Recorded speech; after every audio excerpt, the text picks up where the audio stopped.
November Mega Pack release. So this is Golden Age of Piracy Part 1. So we've got Fancy. So this release is based on some events and some voyages that happened in the 1710s, 1720s time frame.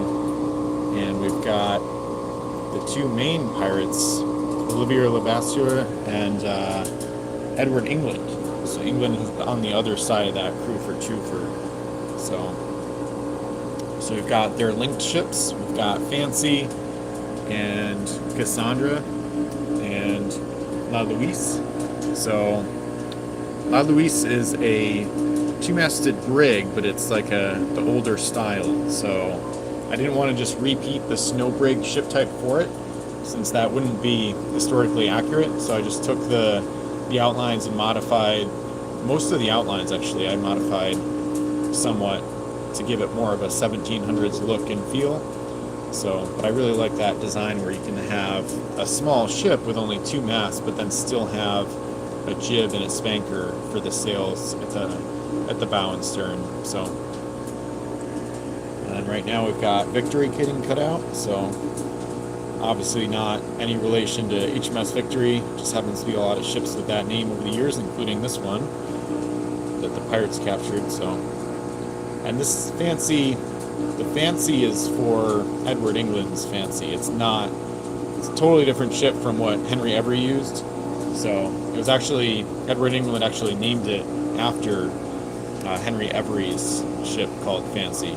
So all of these ships, the artwork are basically matched to their actual armament in real life. So the number of cannons that each ship has on the artwork matches exactly with the historical references I used for what their armament was at the time. So, and we've got some different flags on different ships. So Fancy is flying one of Edward England's flags from the mainmast. And we've also got a bunch of flags on La Louise. So see that over here. And then there's also some on the other sides of the sails as well. So there's only two on the front of the card, but underneath, if you buy this on the back of the card, you'll see that more of Olivier's flags are on the backs of the masts and stuff like that. So we've got Cassandra getting cut out. So this is the historical ship Cassandra that was captured by the pirates. I made sure to put a bunch of battle damage and things like that on the sails and hull and the deck. So this is the Cassandra that they captured. So no relation to the Cassandra from Crimson Coast, for example. So it's cutting La Louise right now. And you can see these outlines are a little bit different than the two-masted brig outlines I did for the War of 1812 Mega Pack. So these ones, the sails are more billowy. It's a higher freeboard, so the hull was raised up a bit because the profile shouldn't be as sleek, I don't think, based on some of the pictures I saw from the 1700s. And also USS Niagara from the 1800s. Her hull profile is she has a really low freeboard. If you look at pictures of either paintings of the original ship or even actual pictures of the ship that's still sailing, you'll notice that she has a really low freeboard and basically has a massive amount of sail area above water, and the hull is really low to the water. So it's cutting out another Louise right now. So similar to the other Mega Packs I've done, this one's going to be 12 cards. So right now I'm cutting pretty much half the sheet because it can't go full width, unfortunately, on the cut. So I have to kind of cut 5 columns at once and then 4 later on.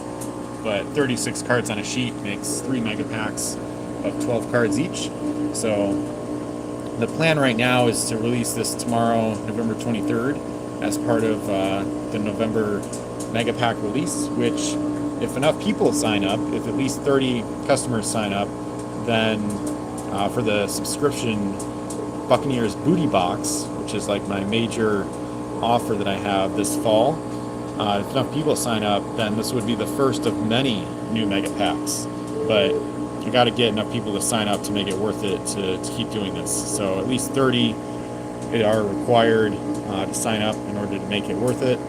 So if there's less than that, it's not gonna. This business has been an extreme struggle for a long time now, and if anything, I've continued it long after I should have stopped. So definitely need enough people to sign up. So at least 30 people need to subscribe in order to keep the mega packs in production and keep Pirates in print. So the game's gonna gotta print it for a second time if less than 30 people sign up by the end of the month. So I am gonna do a small, like, early Black Friday deal.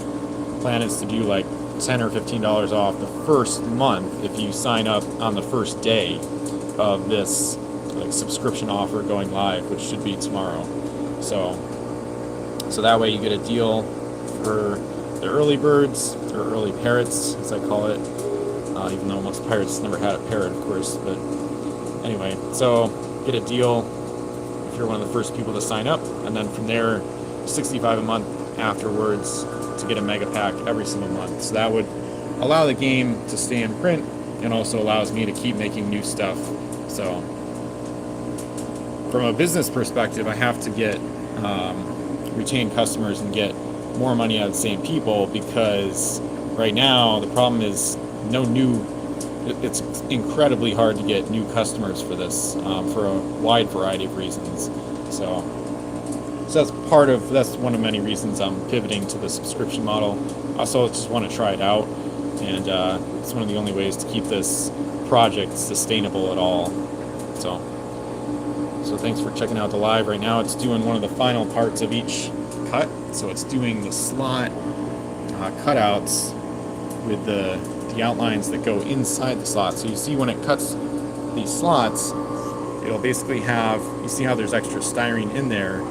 When it does this extra outline on the interior, it blows away the excess and burns out the excess styrene that we don't want in the slots. You can still build the ships, but you'd have to, if I didn't do this part of the cut, these like excess styrene bits would be still in the ship and in the slots that the customer would have to punch out themselves, which I don't really want. So this way it looks and feels cleaner, and it's easier to build the ships, and you make less of a mess because there's less like extra styrene left over at the end.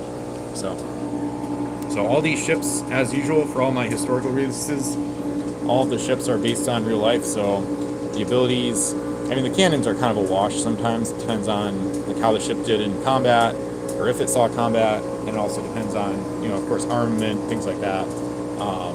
But all the stats and everything are based on, and the flavor text especially, are based on history and what actually happened. So 100%, as much as possible, given the lack of info about some of this stuff, as much as possible, it's like a full historical release and set, of course, just like all my other Age of Sail stuff. So I just cut the line, so that way the sheet is basically cut in half.